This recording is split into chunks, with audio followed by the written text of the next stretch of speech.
I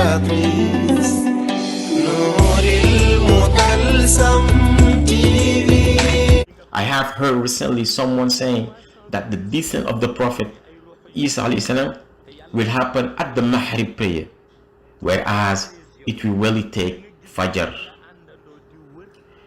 He will arrive at the moment when the Imam al-Mahdi will be about to start his prayer. As soon as he sees the Prophet Isa entering with all the wisdom and the respect he incarnates, the Imam al-Mahdi will step back to let him lead the prayer. But the Prophet will refuse, moving back and saying, "You are the Amirul Muminun. Therefore, you are the representative of the Prophet Muhammad sallallahu alaihi wasallam on earth." If we had found there the Prophet Muhammad sallallahu alaihi wasallam, we would have stood behind him.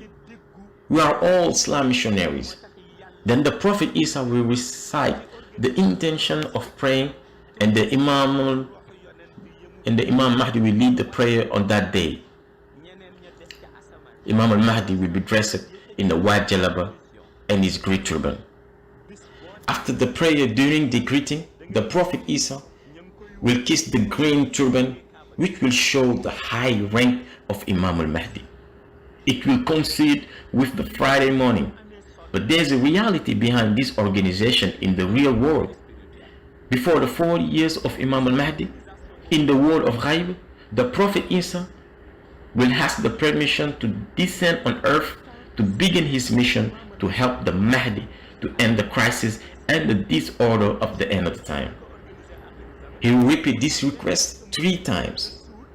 The first request will be made to the 38 years old of Imam al-Mahdi. The angels around him will answer that it's not yet the time for him to descend. The second request will be made during the Mahdi mission, and the answer will be the same as the previous one. And finally, the third request will be granted by Allah. He will then descend on the white damask minaret in Syria, and finally he will meet the Mahdi. At the funeral of the Mahdi, everyone will think that only the Prophet Isa should lead the prayer, but he will appoint the most senior saint of this time to lead the prayer, just as Imam al-Mahdi asked him to do when they met for the first time at dawn, and he refused. But the man in turn refused and gave the honor to the Prophet Isa as the direct to mortuary prayer of the Mahdi.